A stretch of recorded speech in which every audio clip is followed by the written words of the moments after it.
Cid é ouvido pela Polícia Federal. O general é suspeito de transação ilegal de joias pertencentes ao patrimônio da União. Vamos lá, Raniele.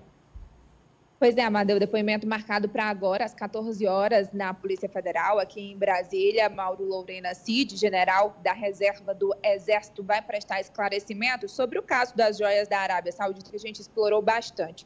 A Polícia Federal disse que essas joias começaram a ser negociadas em junho de 2022 e que elas chegaram aos Estados Unidos, isso nos Estados Unidos, onde o Lourena Cid já atuava em um cargo da Apex, que é uma agência que promove as exportações e investimentos do Brasil. Ele tinha esse cargo estratégico do governo, recebeu a ordem de Mauro Cid, seu filho, aqui, para começar a negociar essas joias, e a Polícia Federal aponta ali, inclusive em conversas entre os dois, que eles falam sobre valores de transferência. Ele recebia esses valores na sua própria conta e começou a negociar as esculturas que Bolsonaro também tinha ganhado de presente do governo da Arábia Saudita.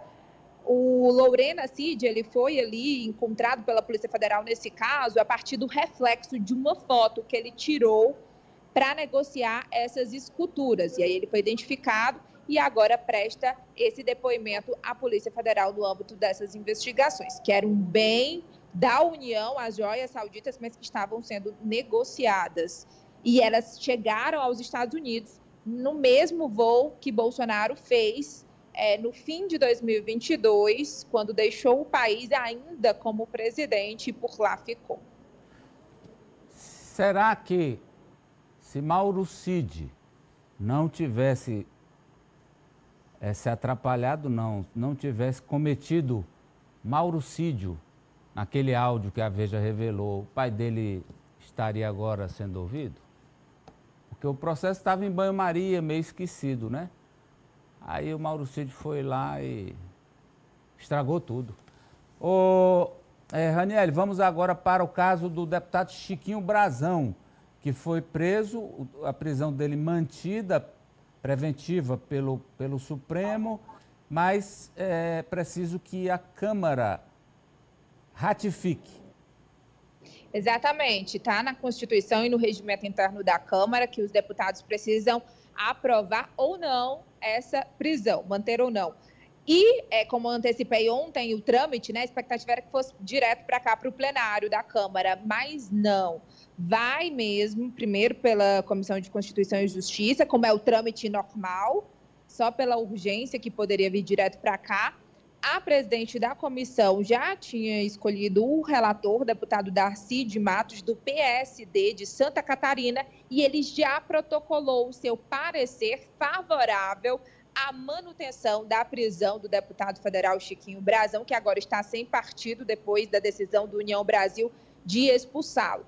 Ele vai ter direito, sua defesa vai ter direito à fala antes, durante e depois do relatório, quando ele for lido agora a partir das 14 horas na CCJ. A expectativa é de votação maciça pela manutenção da prisão, tanto lá quanto aqui no plenário da Câmara, que pode chegar ainda hoje à votação. E o presidente Arthur Lira, que nesse momento está reunido com os líderes em um almoço na residência oficial, ele está escutando para saber se vai ter quórum suficiente.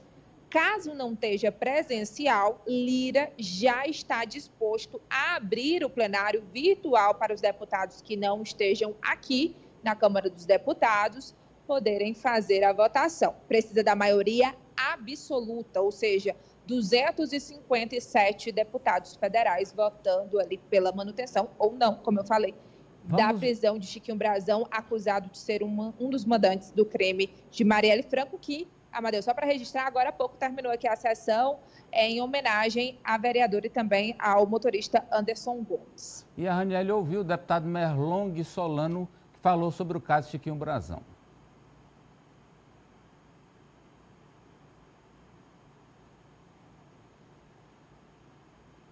Vamos lá?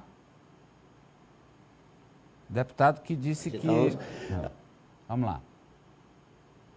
Então, a partir das evidências muito fortes levantadas pela Polícia Federal e acompanhadas pelo Supremo Tribunal Federal, o Congresso deve dar uma resposta rápida a este caso que envolve, infelizmente, um deputado federal. O que os deputados falam aqui nos corredores da Câmara? Tem votação? A maioria vai votar a favor da prisão dele? Olha, o próprio partido dele já tomou a iniciativa de expulsá-lo sem sequer ouvi-lo, que eu até acho questionável. Mas o clima aqui é de que deputado que é apanhado num crime assim que chama a atenção da opinião pública, ele é abandonado pelos próprios colegas de partido. E os que não são colegas de partido não têm nenhum motivo para proteger alguém que está sendo responsabilizado por um crime tão grave.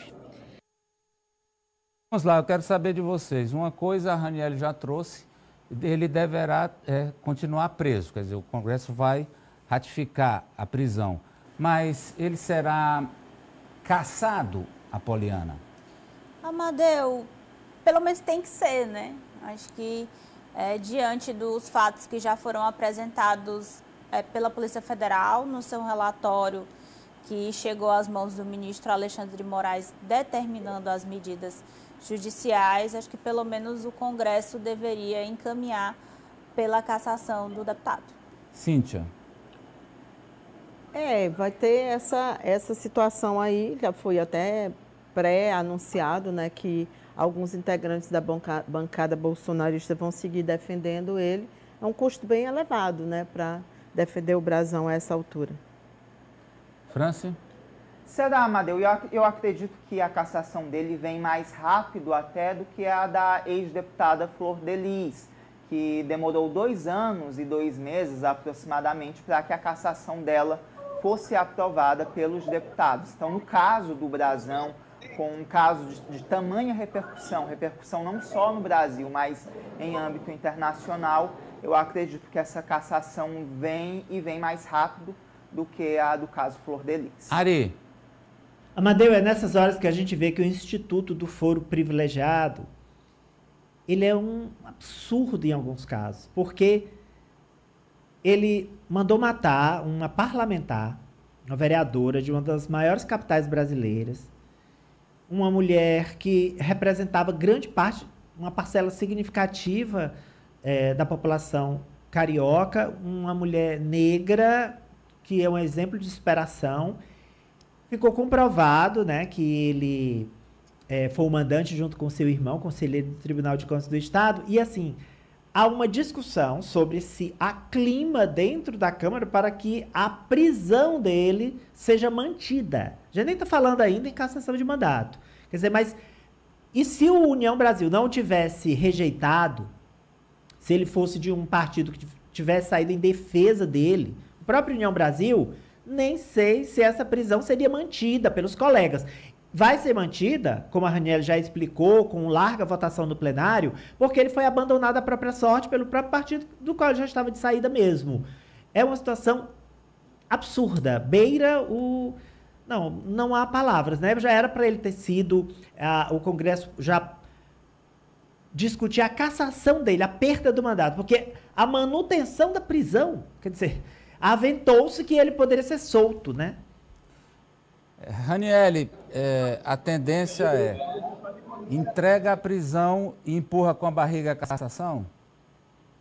Não, olha, Amadeu, o que eu escutei aqui, inclusive do presidente do Conselho de Ética da Câmara dos Deputados, que é ele quem conduz esse processo aí do pedido de cassação, inclusive representação já do PSOL, que era o partido de Marielle, é que esse processo deve sair aí em 20 dias.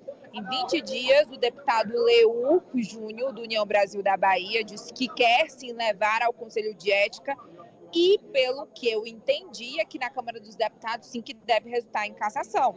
Pode mudar por causa da questão do corporativismo? Sim. Até no próprio relatório, no parecer do Darcy de Matos, ele até ele se posiciona pela manutenção da prisão, mas ele fala assim sobre o fato de não ser um crime inafiançável.